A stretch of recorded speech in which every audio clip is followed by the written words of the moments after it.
Deus entregou tais homens à imundícia. Ela já existe no coração do homem. Agora Deus deixa que ela se manifeste no corpo. Já tinha antes, na atração, na concupiscência. Mas agora Deus disse, vá em frente.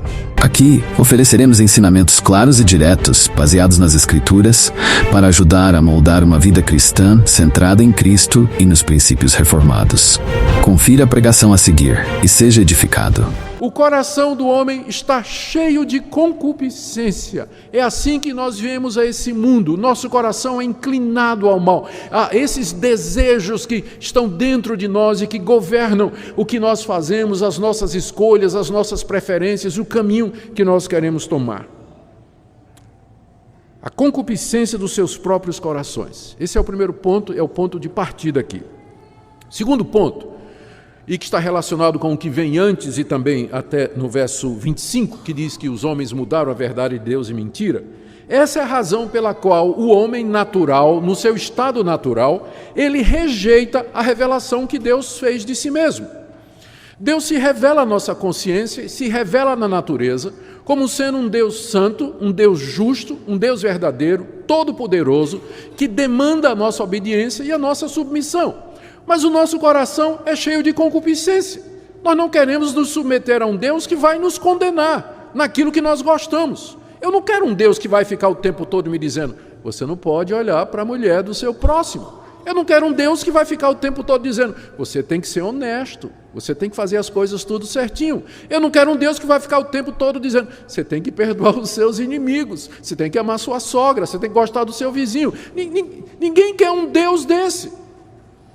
Então, a concupiscência do coração faz com que o homem rejeite o conhecimento de Deus desde o nascimento. Embora a glória de Deus brilhe ao nosso redor, na consciência e nas coisas criadas, o homem não quer saber de Deus. Ele rejeita essa revelação que Deus fez de si mesmo na consciência do homem e também em toda a criação. E não somente isso, pior do que isso, o homem muda o conhecimento de Deus. Ele muda. Veja o que Paulo disse no verso 23. Que os homens mudaram a glória do Deus incorruptível em semelhança da imagem de homem incorruptível. Deus se mostra na natureza como sendo diferente da criação. Ele é o Criador. Ele é incorruptível, quer dizer, ele não vai se corromper como nós. Nós vamos morrer, o nosso corpo vai para a sepultura e ele vai se decompor. Nós somos corruptíveis, né? O nosso corpo vai se decompor. Deus é incorruptível, Ele não se decompõe, Ele não se estraga, Ele é eterno, Ele sempre é o mesmo. Agora, os homens pegaram o conhecimento desse Deus e mudaram, verso 23, a glória desse Deus eterno e incorruptível em semelhança da imagem de homem incorruptível. Os homens preferiram adorar a si mesmos, preferiram adorar outros homens. Preferiram deuses feitos à sua imagem e semelhança. E o que é pior, não ficaram só no homem não, foram baixando, aves, quadrúpedes e répteis. Adoraram os seres irracionais também. Mudaram a glória de Deus. Então, essa concupiscência, essas trevas do coração, trazem não somente a rejeição de Deus, mas uma mudança, não é? Torceram o conhecimento de Deus. E, em vez de adorar a Deus, eles fizeram deuses para si. E não só isso, no verso 24, aliás, no verso 25, Paulo diz, pois eles mudaram a verdade de Deus em mentira. A palavra mudar aqui, no verso 25, é diferente da palavra mudar no verso 23.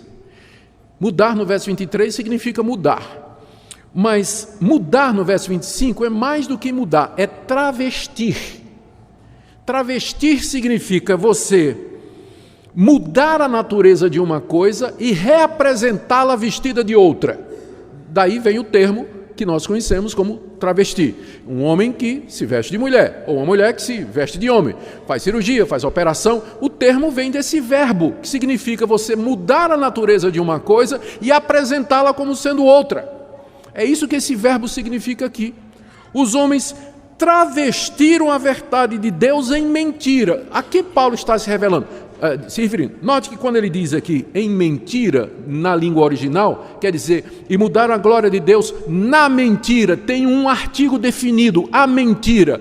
que mentira Paulo está se referindo? A idolatria. Essa é que é a mentira. Os homens tomaram Deus e travestiram Deus, reapresentaram Deus numa forma falsa. E que forma falsa é essa? Ídolos, imagens de homens, imagens de animais, adoração do sol, da lua, da estrela, que a gente chama de fetichismo, né? Adorar árvore, adorar rio, adorar montanha. Os homens mudaram e travestiram a glória de Deus. E fizeram para si essas religiões. E por que eles fizeram isso? Bem, porque o homem fabrica deuses de acordo com a concupiscência do seu coração. Eles não querem Deus. O coração está cheio de concupiscência. Por isso que os deuses que eles inventaram, é só você estudar a mitologia grega, estudar os deuses do Egito, estudar os deuses de Roma, estudar os deuses do paganismo, das religiões orientais. Que deuses são estes? São, na verdade, homens com poderes sobre-humanos, mas com as paixões humanas. Deuses vingativos, deuses cruéis, deuses assassinos, deuses vingativos, deuses imorais, que se misturam com os homens e com as mulheres, e têm filhos, semideuses, deuses que ficam tramando guerras de poder para quem vai dominar o panteão dessas divindades.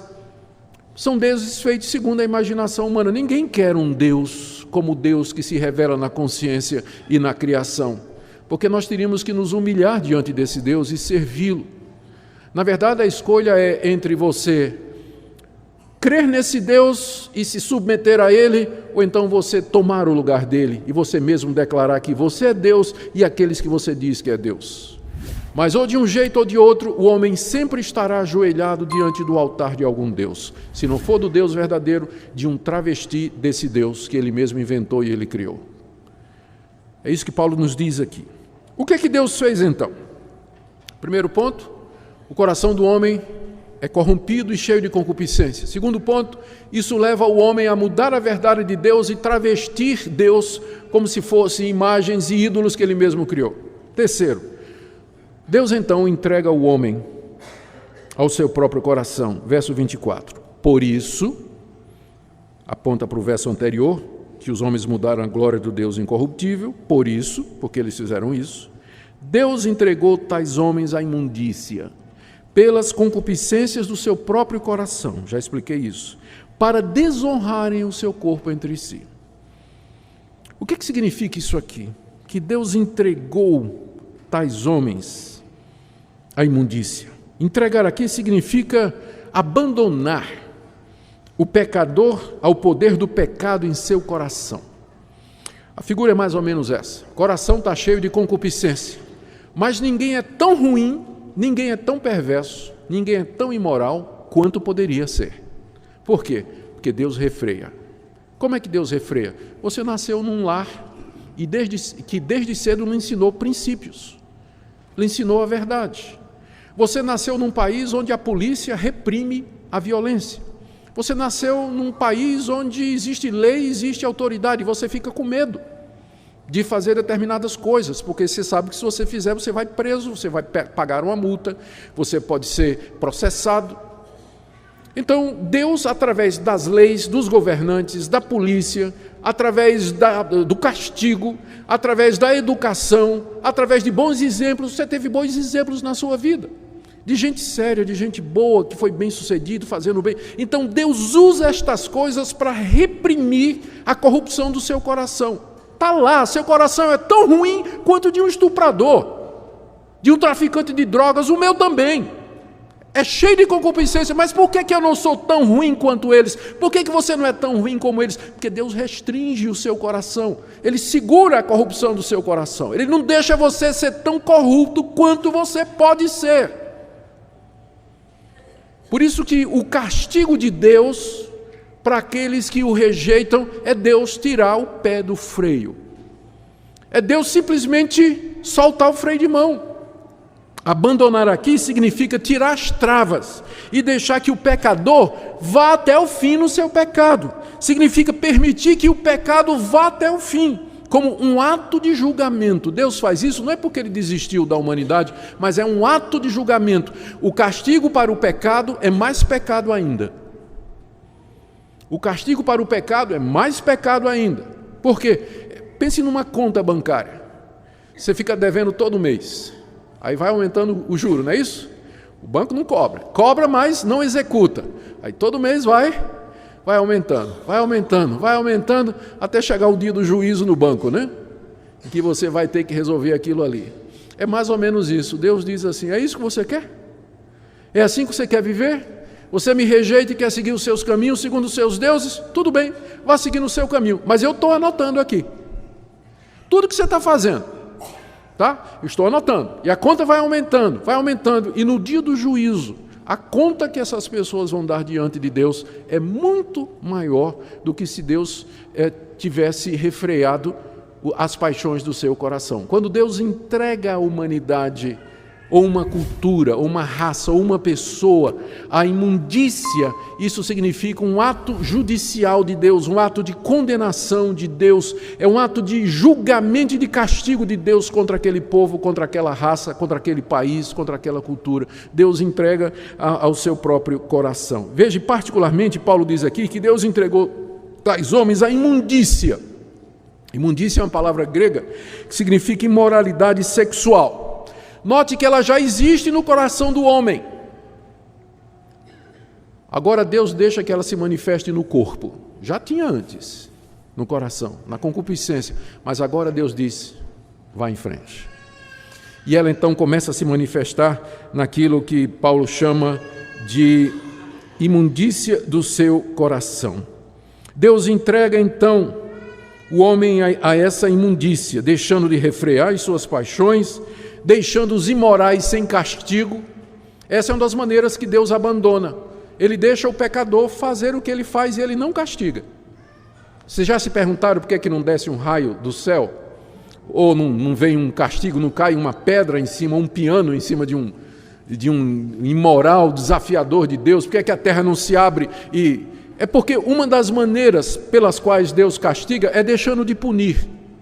Porque imagine, o pecador que se rejeita Deus, pratica a imoralidade, Deus castiga. O que é que ele vai fazer? Opa, não vou fazer mais. Quando Deus não castiga, ele faz uma vez, viu que não tem castigo, faz de novo. Vai fazer de novo, vai ficar fazendo de novo. Essa é a diferença do Filho de Deus. Quando o Filho de Deus faz, ele apanha. Porque Deus bate nos filhos dele, não bate nos filhos dos outros, né? Deus, o filho dele castiga. Se você desobedecer, se você é filho de Deus, crente em Jesus Cristo, se você pular a cerca, Deus vai pular atrás de você também. Mas os que não são dele, ele vai deixar. E o pecador vai se afundando cada vez mais na imoralidade, nas trevas do coração, e nada acontece aqui. Aqui, estamos falando aqui. Mas o dia do juízo está chegando, em que Deus vai ajustar contas com ele. Está aumentando, acumulando a ira de Deus para o grande dia do juízo. É isso que significa que Deus entrega o homem à imundícia do seu próprio coração. Essa é a ira de Deus. Você lembra que nós lemos no verso 18? A ira de Deus se revela. E a gente olha ao redor e diz: mas como a ira de Deus está se revelando? A resposta é essa: Deus entregando a humanidade aos seus prazeres. Deus deixando de castigar. Deus deixando de reprimir. Deus tirando bons governantes, Deus tirando leis justas e boas, Deus tirando a autoridade policial. Deus deixa os criminosos, os violentos, os terroristas, os imorais, os pedófilos, eles estão indo em frente, estão crescendo no mundo. E Deus simplesmente está dizendo: mas não foi isso que vocês quiseram? Na hora que vocês me rejeitaram, o que vocês estavam pensando que ia acontecer? Eu olho para a sociedade ao redor, a nossa cultura ocidental, e eu vejo claramente o sinal da ira de Deus sobre nós. As leis estão sendo derrubadas. O poder policial, ninguém acredita mais. Os bons governantes, onde estão eles? A igreja calada. E a sociedade se dissolvendo moralmente, avança a imoralidade cada vez mais aberta, e ninguém faz nada. Ninguém consegue reagir. O que é isso senão o sinal da ira de Deus sobre a nossa civilização? Ela está caminhando para o fim. Ela está caminhando para o fim. E isso bem diante dos nossos olhos. bem diante dos nossos olhos. Nós estamos vivendo esse período triste da nossa história. Deus,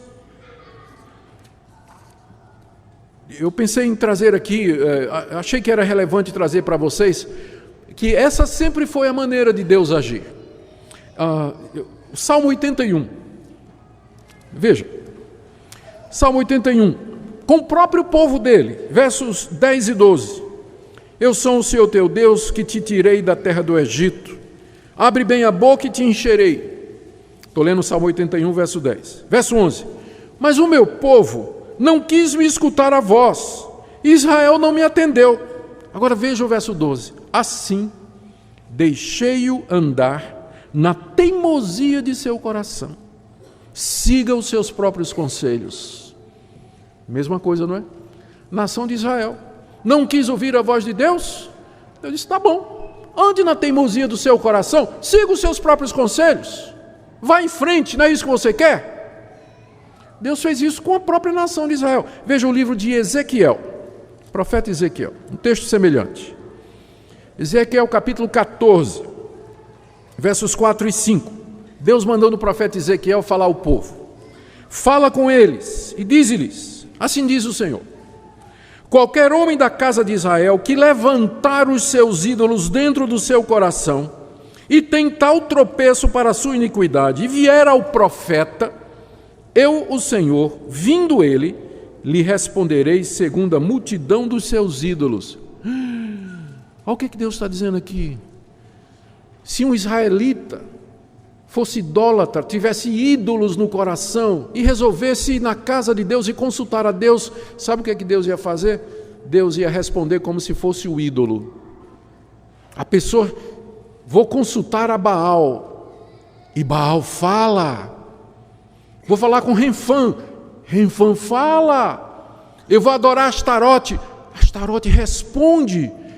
Eu fui curado por Astarote, eu fui curado por Baal. Mas quem é que estava por detrás? Deus. Olha aí, verso 5. Para que eu possa apanhar a casa de Israel no seu próprio coração, porque todos se apartaram de mim para seguir os seus ídolos. Sabe o que Deus está dizendo aqui? Quando vocês me abandonam, eu entrego vocês aos seus ídolos. E vocês vão falar com os seus ídolos e os ídolos vão responder. Vocês vão fazer a oração e o ídolo vai responder. Você vai pedir cura, ele vai dar. Você vai pedir uma maravilha, o ídolo vai fazer. Sabe quem é que está fazendo isso? Eu. Porque Deus é o único poder que existe. O ídolo é falso, é claro. Por que Deus faz isso? Exatamente para apanhar o pecador na sua própria armadilha. Exatamente para apanhar o pecador na sua própria armadilha. Está achando isso pesado? Veja 1 Tessalonicenses.